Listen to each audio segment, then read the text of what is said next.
All right. I want to start us out this morning by just reading real quick Ephesians chapter 2, verse 12. And I think that describes this, again, this context, just to talk about the context again here.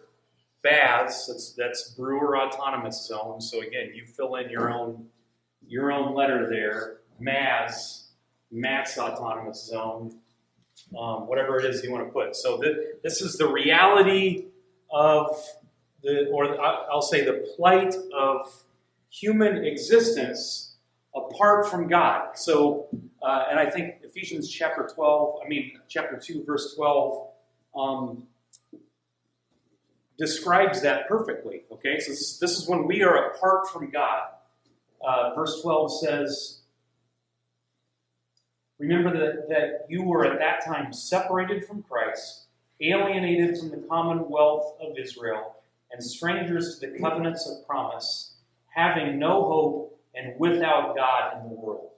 So, again, just this context, as we're looking at Ecclesiastes, I think what we're seeing, at least what I'm seeing, is, and I don't want to debate about, I'm not debating whether Solomon was a Christian or not, where he was at with God. I think when we look at how Solomon is describing what he's struggling with, it's actually highlighting, I think, the human heart as it's in its alone state, its autonomous zone state. Okay, because even as a Christian, we can identify with what Solomon is talking about, and we can identify what it's like being apart from Christ. You guys understand what I mean when I say that? That even as Christians, we know what it's like and what it feels like in that experience of this right here. Anybody else want to help me explain that, or do you need any other further clarification before somebody cries that I'm a heretic or something? Do you mean we understand what it's like as a Christian to still feel apart from Christ? Yes. Okay. I mean, you use your life as an example. Or do you experience the fruits of the Spirit all the time? Okay, so my point is, we still struggle with this flesh that we're a part of. I'm not perfectly satisfied, perfectly gentle, peace-filled, patience-filled human being 100% of the time, right? We experience those things, but it's that, that quandary. We're in both worlds that Paul talks about. We're in this world, and we are declared citizens of a different kingdom as well. So we're in both of them. So the context there. So verse 12 again. What were the highlighted things that it said? Separated from Christ.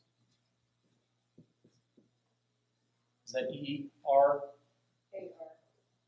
Separated from Christ. Yep. What else? Excluded from the commonwealth of Israel. Excluded. It's kind of a weird one, but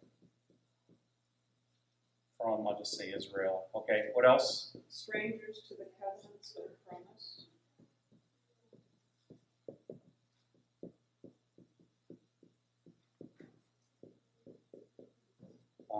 Having no hope.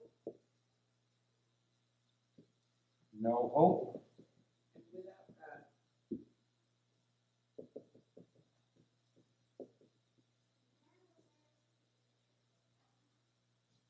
All right, that's what Ephesians describes about, and that's what I'm saying. That describes this whole idea of this autonomous zone. Okay, we're without God, we're without hope, we're separated from Christ, excluded, we're strangers. So now, when you look at Ecclesiastes, so turn to Ecclesiastes again. When we are observing Solomon and what he's saying, I think it it is describing then the results or the plight of that human existence. When we're alone, when we're apart from God, here's what that's like. Okay, so we already described that. We already talked about some of this, obviously this stuff last week. So we went through the first, about 8 verses? Verses 1 through 8.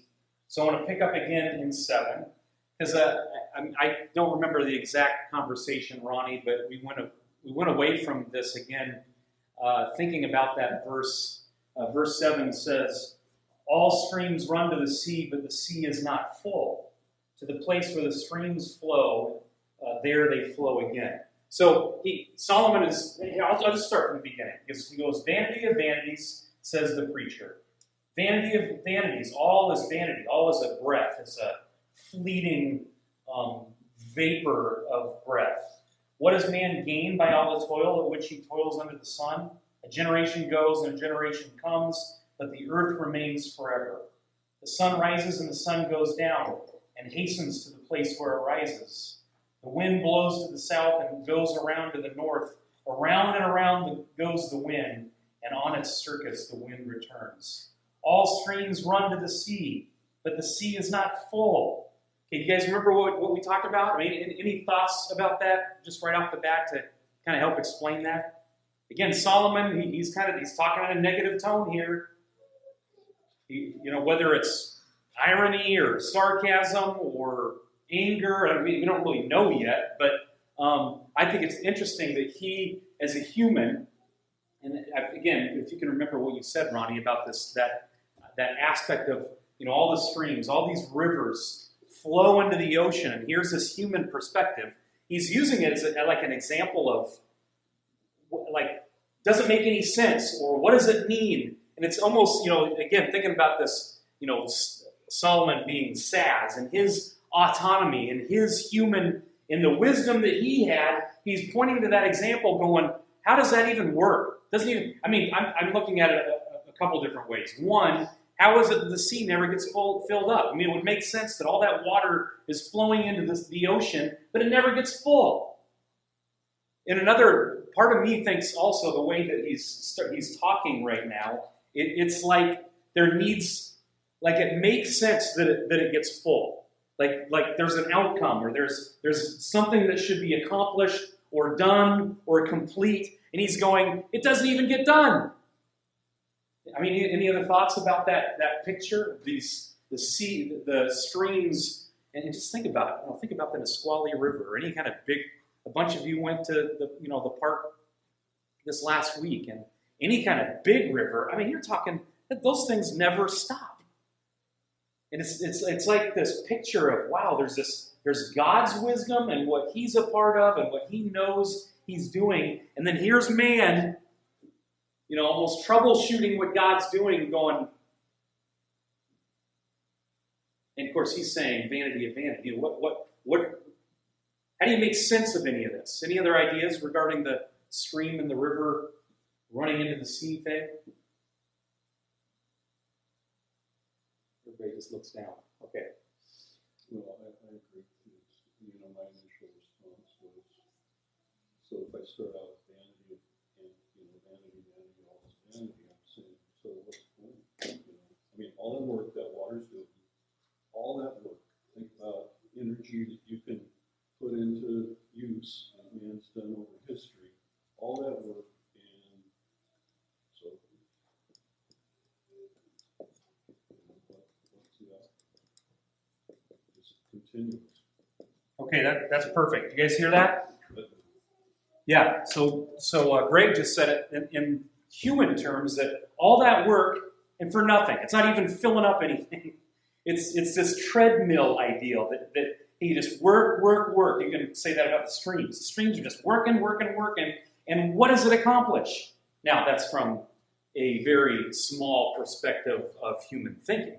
Obviously, we talked last week about, it's funny that how, you could use that for every one of those examples. The sun rises, the sun sets, it goes on its course, the wind blows, it blows all over the place, and just comes right back to the same place. ironically, all of those things represent life to us as far as what that gives and what it's doing here on the earth. I mean, if you think about it from a God creation perspective, it's essential and it's life-giving and it, all kinds of great things. But Solomon's going, it's like this idea that, the hamsters on the treadmill? Is that what the hamster thing is called? Hamster wheel. The whatever wheel, the treadmill, tread wheel, just going. And what does it get them? I mean, that's what Solomon is saying right now. So, I was just say keep working. And this comes, he says it explicitly here in just a second. And I'll say, and for what?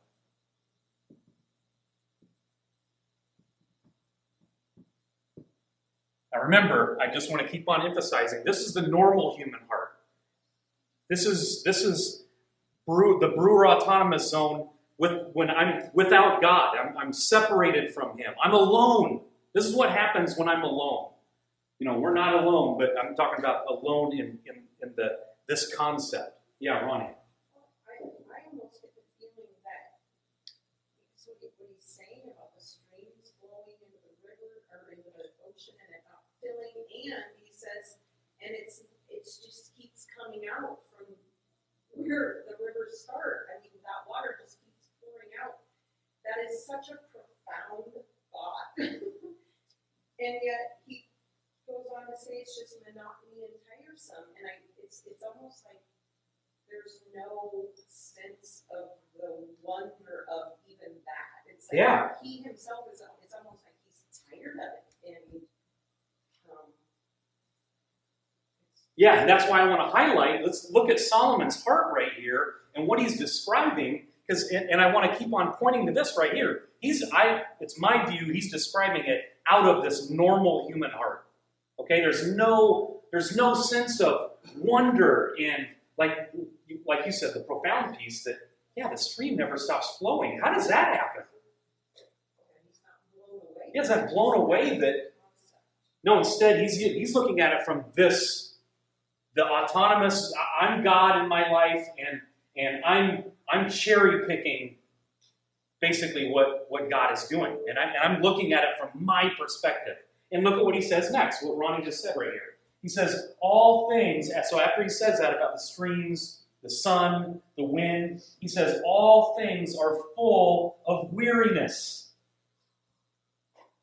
It says, and my version says, a man cannot utter it. So what do you get from, or what else does your translation say other than weariness? Anything? Labor? The authorized version, the one that Jesus used. The Ohio State. So what'd you say? I'll even use the Old English word, labor. So labor. So it's this. Yeah, go ahead, Ronnie. well, our Labor version says all this monotony is tiresome. No one can bear to describe it. That's funny. Again, from a human perspective, Solomon's perspective, he's saying tiresome monotony. How would you describe monotony? Monotony. What is monotony? It's not a word that I use every day. Boredom? Anything else? Just the same crap all over and over again. Different day, same crap. This completely reminds me of conversations that I've had myself, whether it's Brian or other moms, but this is like mom life, right? Diaper life.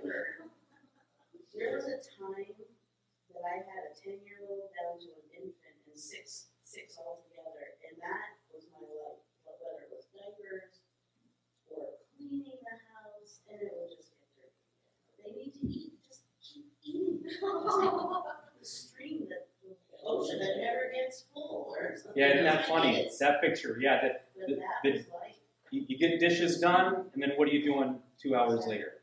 but But so that's the bad thinking, and that's like the friends who come to me because they think I have all the answers. I'm like, no, I just have a whole bunch of kids. I have no answers. But that's the bad thinking. Like, this is monotony. What good is it for? And what? You're just spinning your wheel, a hamster wheel.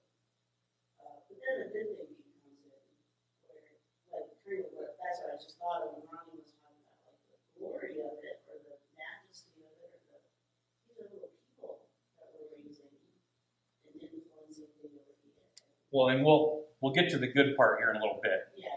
But but again, great practical example. The life of a mom is that right there. Tiresome monotony. Crying. But here's Solomon. Again, the irony being, and we talked about this last week, the irony being, this is the guy at that point in time who had experienced all the pleasures that life could get you at that point in time. And beyond.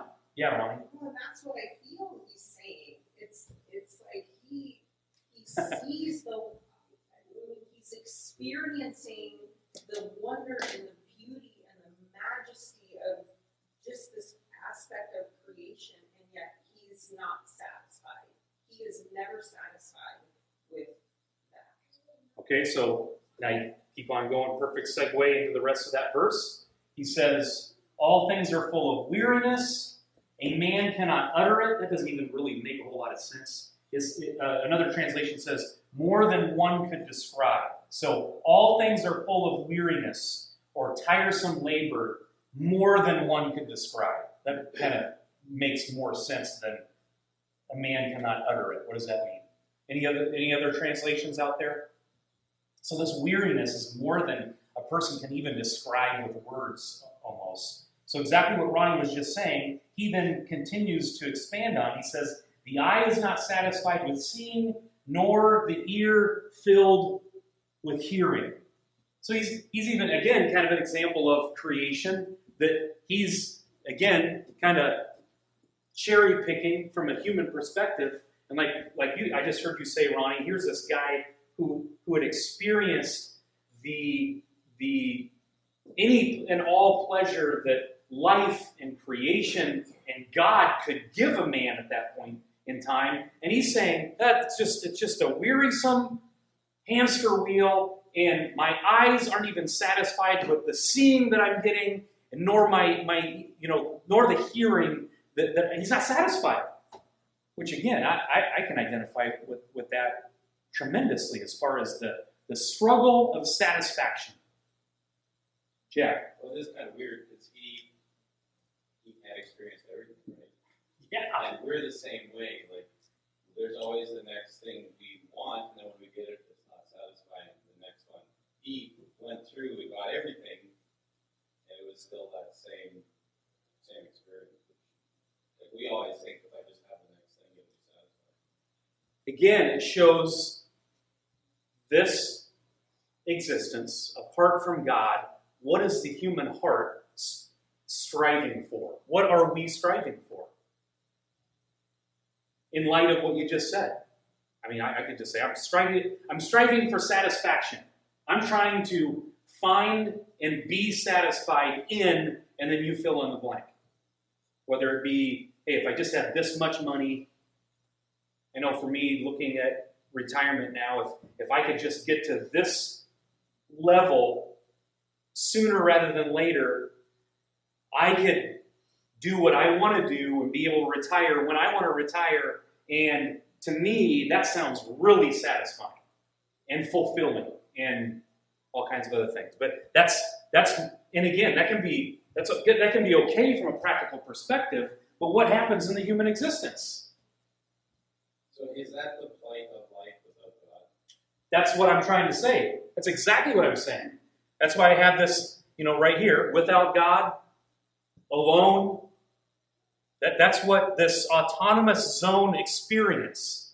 Me and my autonomy, this is what that gets me. Okay, so he says right there, so not satisfied. Tiresome monotony, no satisfaction. Now, I've thought about this a lot, because obviously we experience satisfaction even on a daily basis, some form of it, minutes of it, maybe longer than that.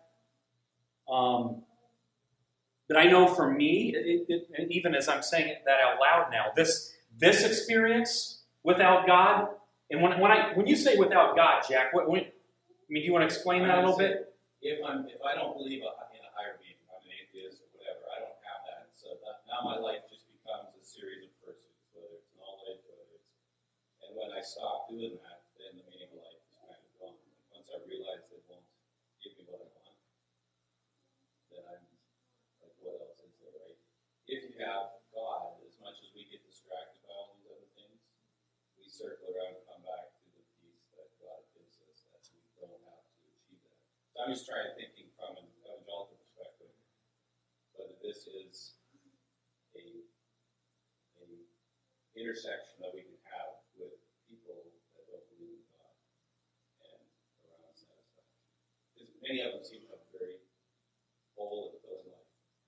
But is that because their kids are doing well and they're building on those things? They don't see it as monotonous. Well, I guess that's what I was just trying to explain, is that we all experience satisfaction to a certain extent, right? We all know people that might not be Christians that seem to be satisfied. But what I'm trying to show is that, hey, all of us, if you want to talk about an intersection to be able to understand, where a non-Christian is coming from, hey, I know the feeling of perpetual dissatisfaction. I mean, even now as a Christian, I recognize that the desire within me is to try to find or get my own satisfaction. Okay, that's, again, the two worlds that we're living in. I'm part of this flesh. I still have these desires that I think that if I get or find, I'm going to be fulfilled. But yet it's always just a fleeting. It's always just a fleeting thing. It's a vapor. It's vanity. The difference is, if you're in Christ, even if you're in that struggle, the human can achieve amazing things with the glimmer of hope. If I don't have that glimmer of hope, what's there for me as a non-believer? What's the driver? Well, there's lots of non-Christians that achieve all kinds of fantastic things. So, without going down that, I don't want to go down that road right now, because let's just observe Solomon for right now, and then we'll talk about, hey, what's the good news? Okay, and what is the hope that you're getting to right now? Okay, aside from there's lots of non-Christians that achieve all kinds of things, even achieve a certain amount of satisfaction. What I'm trying to argue here, as we look at Solomon, the guy that achieved all kinds of stuff, look at what his heart is crying out and saying right here. And I would argue, at the depth of every human heart, there's a certain level of this. Okay? Yeah, great. So I may be odd man out here, but I can walk in that zone, not the bad zone, but the bad zone, in my flesh, and I am totally not unrecognizable, but you can't distinguish my life from if I didn't have God in it, because of my flesh. If I walk in my flesh, I reap death. That's all it is. And I can rationalize and say, well, I'm doing this for a good reason. I can always rationalize and believe that I'm walking in the Spirit. I can. But what that does for me, what this does for me, is it highlights that, am I rationalizing it and actually living in this flesh as if there is no gospel, as if there is no God in my life, as if there isn't? So I can say, yeah, that looks like the world, but I can also say, yeah, that looks like me. Okay. Walking in the flesh. I said, we're bothering about satisfaction. There's plenty of satisfaction in this world we have. The problem is that it doesn't last. So even if something is satisfying, everybody knows I enjoy good food. But look, it doesn't last. You have a really great meal and make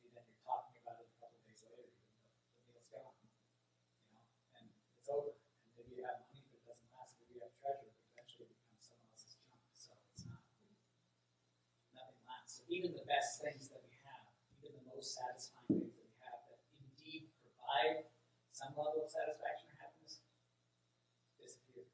Yeah, and so this is where, as we observe that dynamic, and that's the main point here, is just to observe, one, what Solomon is saying and recognize what he's going through. And it exemplifies the human heart, or the human existence apart from God. And how does it point us to God? You know, what you just said right there, Dave, to me, just describing this, the plight of being a creature, to me, proves that there is a God, especially with what you just said right there, is that I can have a certain level of satisfaction. Hey, I accomplished what I wanted to accomplish in making whatever kind of creation of food that you decided to make. And man, it tasted good. Or Super Bowl 2014. Right? Seahawks win it. Or Super Bowl. So, yeah, so you get these exhilarating moments of being a satisfied human being. I mean, you could say even apart from God. But then where do we find ourselves literally in the next minute or the next morning or whatever?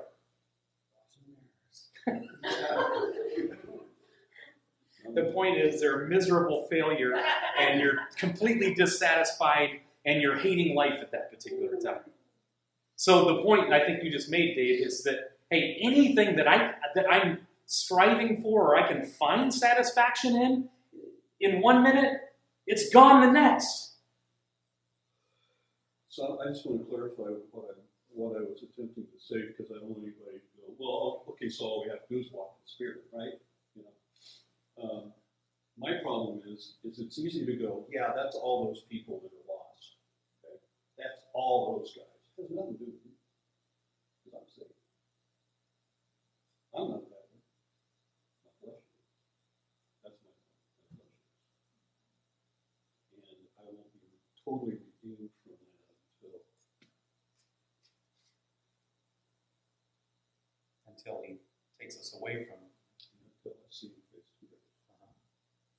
Jeff. I'd like to say, by implication, like when he says things are wearisome, and he's describing all these aspects of creation and the negative lenses. I mean, one of the things that's being implied is that God doesn't view it that way. Like God delights in his creation. It pleases God to see the rivers flowing, to see all the activity on the earth, even to include the aspects of the curse, natural disasters, things like that. God is over it all, and he sees it all differently. And so even the satisfaction question, we can all relate to that. But even the way God views like the good gifts of food, the common grace gifts, like they're, in a way, this is inviting us to consider and to contrast our perspective versus God's perspective. And our perspective is perverted, and we don't marvel, and we aren't grateful, and we look at things negatively, even though God sees it all positively. And it begins to kind of prepare us for what salvation and redemption even is, you know.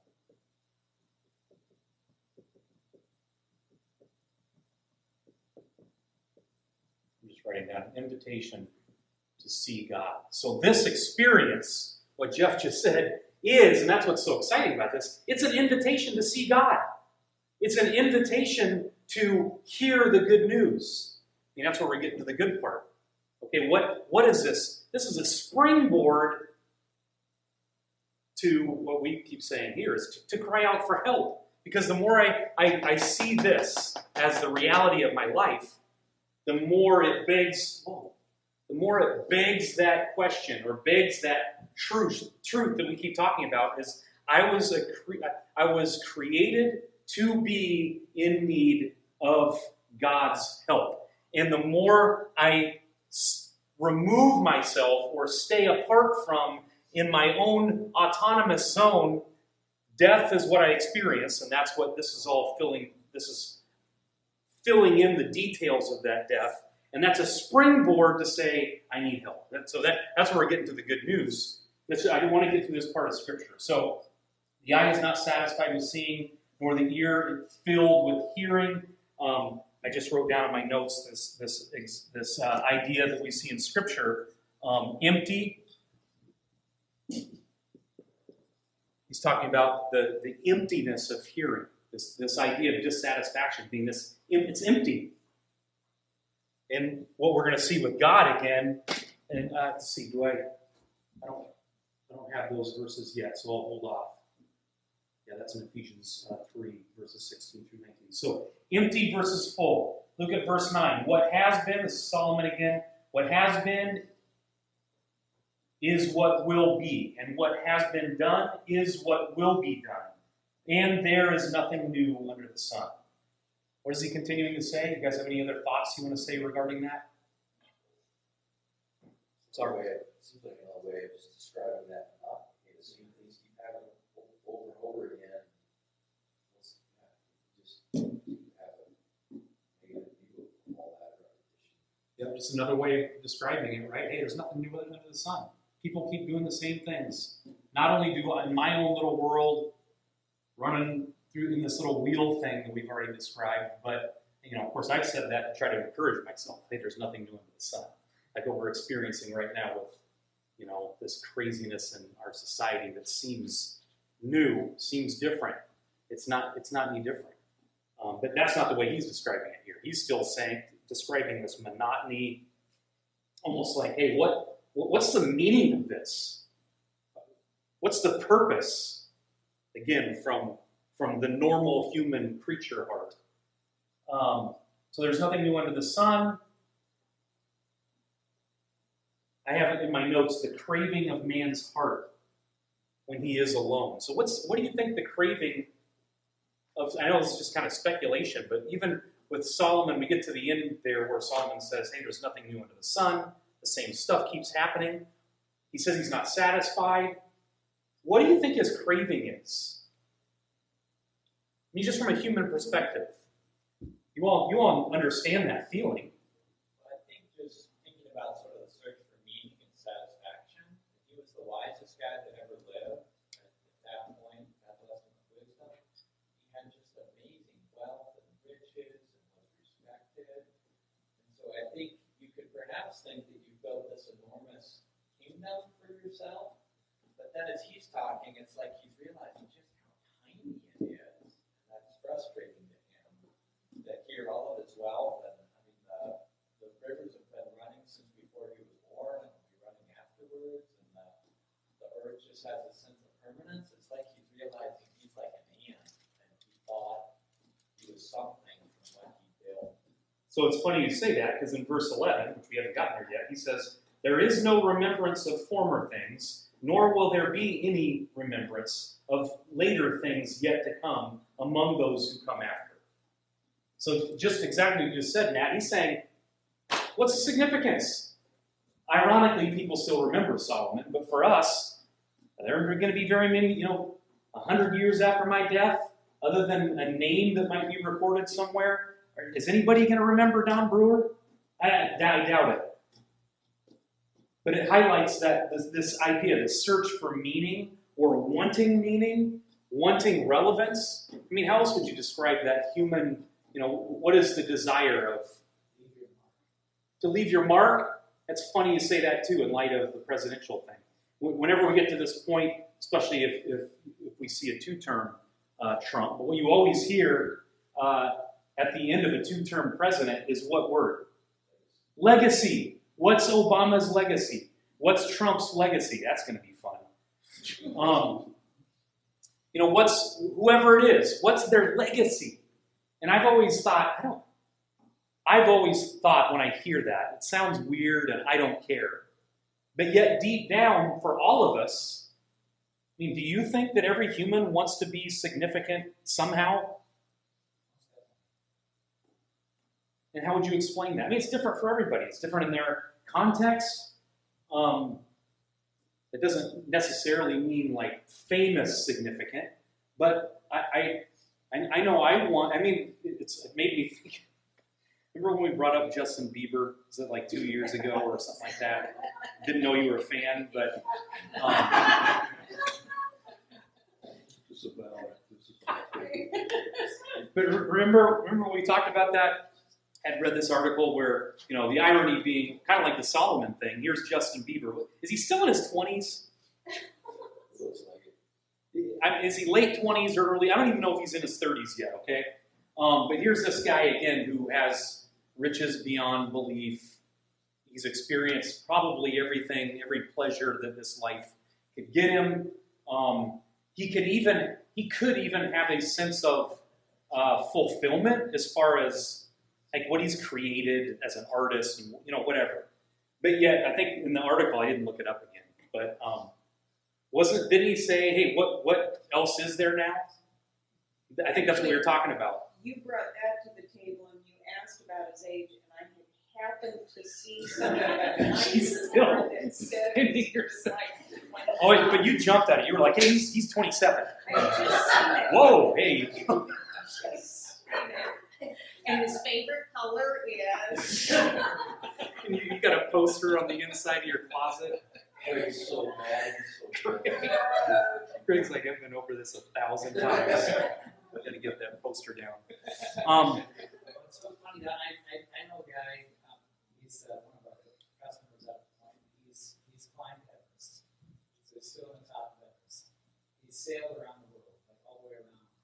And it's funny, he was an obstetrician, oncologist, that's it.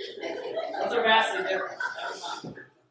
Anyways, a doctor of sorts. So he's sailed around the world, and now this guy just obsesses over all the possible emergencies that could happen, and literally has created these giant. It's nuts. Like we could study this guy all day. But he's got these binders.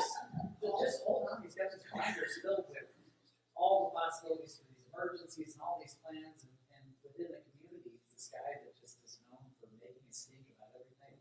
Seems like he's just intent on leaving some sort of legacy behind in the community, and it's crazy because I see that definite desire in my own life. I see it in the lives of people I know. That we have an insatiable craving to leave something behind, to be known, to be remembered, to have us essentially carry on after we're gone. And it's crazy. Yeah. It's also funny that Ryan didn't say anything until Justin Bieber came out. Yeah, that's true. Somebody else who was that.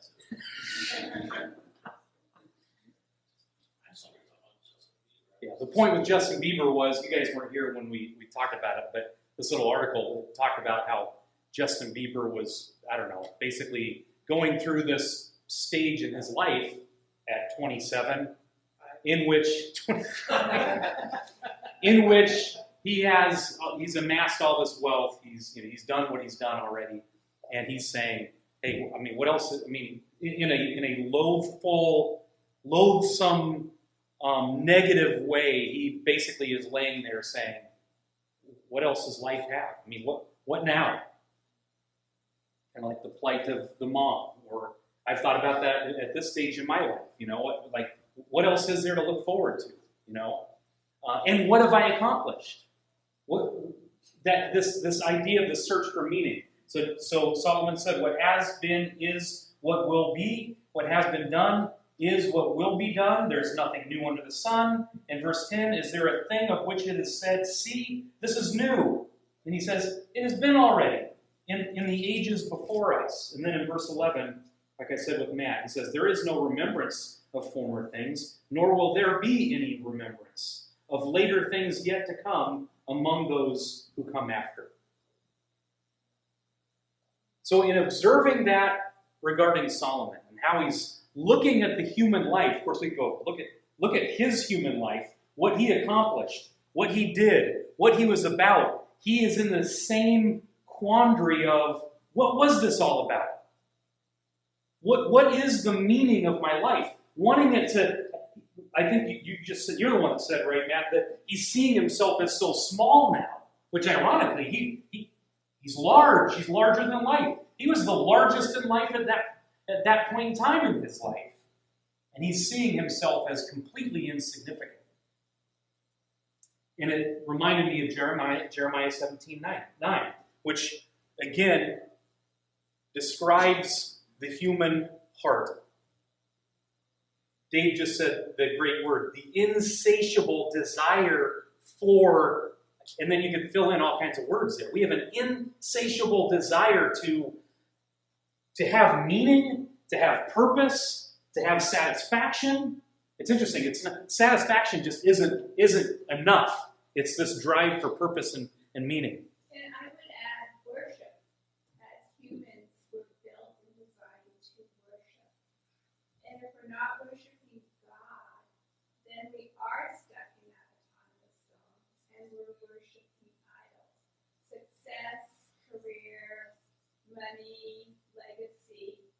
I mean, all these, you name it. Everything else aside except for God. And the first commandment is thou shalt have no other gods before me. So I think that Solomon, and I've never read this before, so this is totally new to me, that he's looking for that to worship. He's looking for God. Everything else has disappointed him. Yeah, so it's a great way to kind of wrap up those first 11 verses. Everything else has disappointed him. Does that mean he's been disappointed his whole life? No. We know that he experienced these moments of satisfaction, these things where he thought he was getting somewhere, he thought there would be some kind of fulfillment or meaning there, and guess what happens to us humans? And yeah, we use the word worship can be so confusing because, especially for those of us that have grown up in the church, as we think of singing, we think of praying, the Old Testament uses it in light of using the word idols, but yet, yeah, it's anything that we're seeking after to fill ourselves with other than God. And it's all for naught. It's all vanity. It's all a vapor that he says. Jeremiah 17:9, the human heart is deceitful above all things. Doesn't that, I've understood that verse, I think, pretty clear, especially the last few years, as far as that understanding and how Jeremiah is describing the human heart. The more we fill in the human heart, it just becomes even more clear what that verse is talking about. It's deceitful above all things. Desperate and desperately wicked. And then the New Living Translation, I love the way they say, the translators say this at the end. It says, who really knows how bad it is? So they didn't just leave it as, who can know it? Because that's normally the translation that I'm used to. It says, the heart is deceitful above all things and desperately wicked. Who can know it? Well, they fill it in. They didn't say who can know it. Because, I usually point to the next verse after that says God is the one who truly knows it. But I think the emphasis there is who really knows how bad it is? We don't even know how bad it is. That's how deceitful it is. Jeff? Just an illustration of that point. I looked back at a book that I read years ago called Saving Normal by this board, or the chair of the board of psychiatry at Duke for many, many years. He's now retired, but he was talking about all these psychiatrists and psychologists have dedicated their entire lives and careers to studying human thinking and the physical brain itself. And he said, with all that we've learned and how detailed we now understand the thousands of things that take place in your mind every second, there are thousands of things happening within our minds and our bodies that we're completely oblivious to. But he said, in all of that, we still do not understand, and we cannot answer why these things occur in terms of mental illnesses and all that. We can give labels to them, we can create categories, we can make a list grow. The first DSM was like 6 mental illnesses, now it's over 200 mental illnesses. That we can continue to list all these things and put words to it, but we don't know why humans are malfunctioning the way they're malfunctioning. We don't understand it. There's still so much we don't know. And it's fascinating for a guy that's inside that profession to admit that level of uncertainty and then to hear God say, who can know it? And later in that context, he says, I search the heart. Yeah. I know the heart. So the human heart.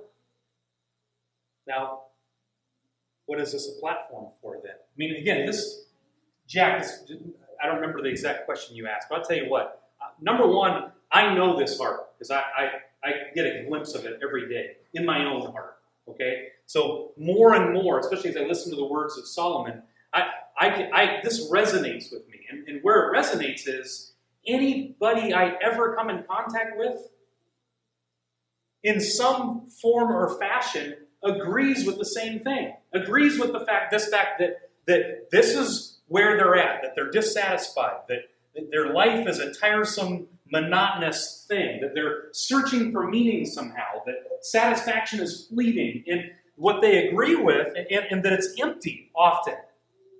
And what they agree with is there's got to be something different. Or I need something different, and I need something different in that I need help. They recognize that I don't just need more satisfaction. I don't need it's not another goal that I need, or another thing to shoot for, or another level of money to attain to. The people I talk to are going, yes, this is what my heart is crying out for, and in a sense, that it springs them toward, and it's a little ball on a tee in which I'm able to talk about God. Because all of these Christian verses that seem so normal just make so much more sense when you see the human heart in this way. And I'll just give you a couple of them. John 10:10. So we just talked about this emptiness of life, this empty search for meaning. That the human heart in the autonomous zone it's seeking to be full, but it's always empty. John 10:10. I have come that you may have life. And what's he say after? And have it abundantly. Some scripture passage or translations say, and have it to the full. This is where you get that picture of empty versus full. There's a different life with God. Without God and alone and by myself, this is what I get. And everybody knows it. From my experience, at some point in their life, everybody knows it. And God is offering something completely different. He's offering a help that can't be found in this mode of existence. So Jesus says, I have come that you may have life. Because this isn't life. So I've come that you may have life and that you may have it abundantly or to the full. To play on that, the full word, and to help support Jeff in his sermon series, Ephesians chapter 3, verses 16 through 19. This is the second prayer of Paul that we see in Ephesians. And he says in verse 16, I need glasses. It says, for this reason I bow my knees before the Father, from whom every family in heaven and on earth is named, that according to the riches of his glory, he may grant you to be strengthened with power through his Spirit in your inner being, so that Christ may dwell in your hearts through faith, and that you, being rooted and grounded in love, may have strength to comprehend. So again, this idea of an invitation to see God, this miraculous idea that Solomon can somehow see outside of his own existence, see outside of his own wisdom. Isn't that interesting? He asks for the wisdom of God. God gives him wisdom. He's known as the wisest man who's ever lived. But look at what his wisdom got him. That even that wisdom that was given to him by God ended up resulting in this book that he writes in the last years of his life. Whereas basically what we're going to find out is, hey, I sought for satisfaction. I sought for meaning. I was looking to be fulfilled in all these different ways through the wisdom that God gave me. And look at what it got me. Because I was doing that apart from God. So back to he says, so that you may have the strength to comprehend, so that you can see God. He says, with all the saints, what is the breadth and the length and the height and the depth, and to know the love of Christ that surpasses knowledge, that you may be, you know what he says? Filled with all the fullness of God. Gosh, doesn't that make more sense now when you look at it in light of this? I mean, think how awesome it is to hear the things that we get to hear And Solomon is saying that's empty. It's not satisfying. Think of the things that we get to see with our eyes. And he says, the seeing. I'm not satisfied with what I'm seeing. The human existence in our autonomous zone is empty. Constantly empty. It's streams that keep on rolling and never fill up. Jack. Well, I think you're right. The choice perspective, right? And that's the primary difference, because two people can have the same lives. One can have the perspective if they understand that there's a sovereign God in control, that they're blessed. And the other one that doesn't have that, I guess that's what I was getting to. What is the difference in those two people? Well, you know what? The easy answer is this right here. I can't read that. Oh, hope. To me, that's the simplistic answer to the Christian life. You and I are still experiencing this to a certain extent. We still find ourselves searching for meaning, searching for fulfillment, satisfaction, and like Dave said, and that's still fleeting. I find myself dissatisfied, but every time I find that, I experience that, guess what? It's a springboard too. It's a springboard for me to remember that God is my help and that I have a hope that I didn't have before. I have a hope that only He's given me in a miraculous way. And that hope changes my life in a sense.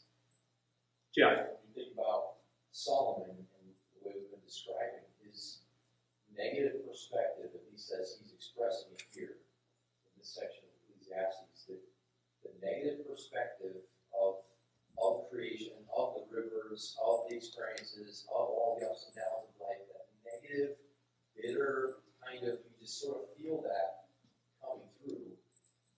As we said, contrast that now with fullness, and you're right, the section we're in chapter 4 of Ephesians says the same thing, Christ's fullness in this world, and what it's constantly associated with there in Ephesians is with the love of God. So how does it make sense? It makes sense in that when God miraculously opens our eyes to see that behind the rivers and the oceans and the streams and the mountains and the clouds and the this and that behind all of that is a personal, loving God. That is now where that missing dimension, that emptiness, that, whatever word you want to use, is now, we get glimpses of fullness because of God opening our eyes to see as behind, as a good God behind all of that, versus it just being empty and meaningless and nothing. And you know what I'm saying? So even the idolatry thing is like, because I know one time I dedicated my life to eradicating all the idols, as if somehow now those earthly pleasures are forbidden by God. That's not the point. The point is just God saying, hey, through these things, apart from me, they will end up empty. You will not be satisfied. But I'm lovingly revealing myself through the gospel so that you can see me behind all of that. So that's how He wins worship back, is not like taking all that stuff away. It's like showing Himself in and through all of that, filling all that up with the meaning, the substance that otherwise we cannot. We just see like Solomon. It's like we have a negative slant on even the best things in life. Yeah, it's just amazing. It's amazing that, and when I hear you say that, it's not through the elimination of those things, but it's through the emptiness of them that we're driven to God. And again, then we see that the worship of Him and the fullness of Him is truly otherworldly. And it's something that can't be gotten here, and it's something so much greater than we would have ever imagined before. Yeah, it's amazing. We gotta stop. Let me pray. Dear Lord God, I thank You for this day. I thank You for the sun. I thank You for the wind. I thank You for the streams that we drive over to get here at church, and that all of them are a reflection of Your miraculous power that signifies Your love for us and how You are for us and not against us, even though we insist on naming our own autonomous zones apart from You.